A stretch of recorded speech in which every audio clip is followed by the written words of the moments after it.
Marcus Licinius Crassus invaded Parthia with 42,000 Romans, expecting an easy triumph and wealth. Instead, a much smaller Parthian force of 10,000 cavalry crushed him near the city of Carrhae and poured molten gold down his throat. Crassus initially deployed in the traditional three-line Roman formation. Hearing the Parthians were all cavalry, he finally deployed in a hollow square formation to prevent breakthrough or flanking. Surena deployed his 1,000 cataphracts in the rear, screened by horse archers. To conceal true nature of these heavily armored cavalry, he ordered the cataphracts to cover their armor with skins and robes. The battle began as the cataphracts galloped toward the Roman square. They were armed with the contos, a long pike that far outreached the Roman pilum. As they closed in, the cataphracts cast off their robes.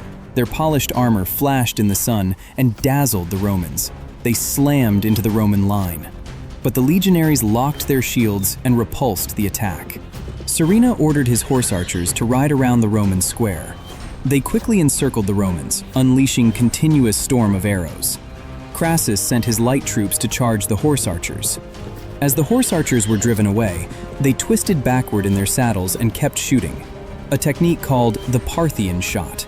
Soon, the Roman light troops were driven back to safety with heavy losses. As the arrow barrage continued, the Romans locked their shields over their heads and in front of them, forming a testudo. Crassus hoped the Parthians would run out of arrows.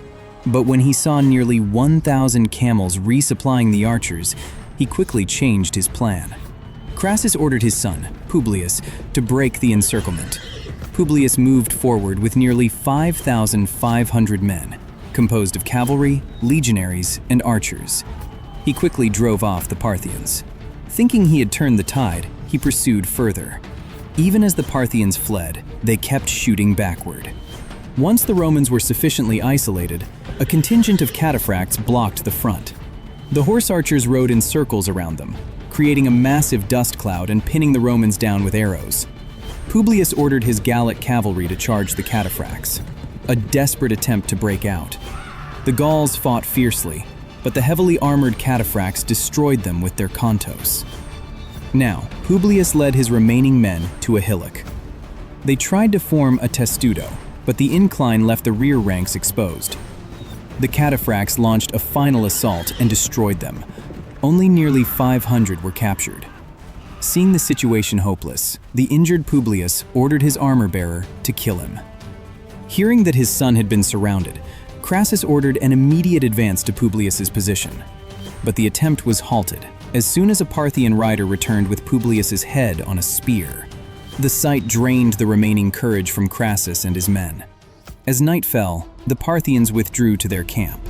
Crassus, devastated by the death of his son, was unable to command.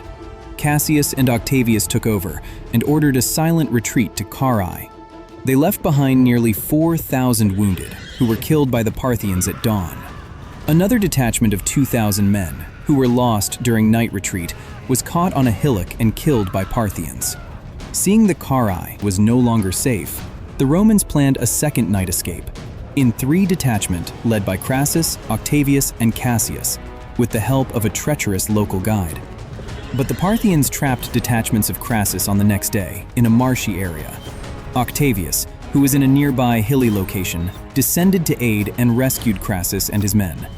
Then Surena tricked Crassus into peace talks, where Crassus and Octavius were killed by the Parthians. Crassus's head was taken to the Parthian king, Orodes II, where they poured molten gold down his throat. King Orodes beheaded Surena, fearing his rising power. Cassius led survivors to the Roman province of Syria.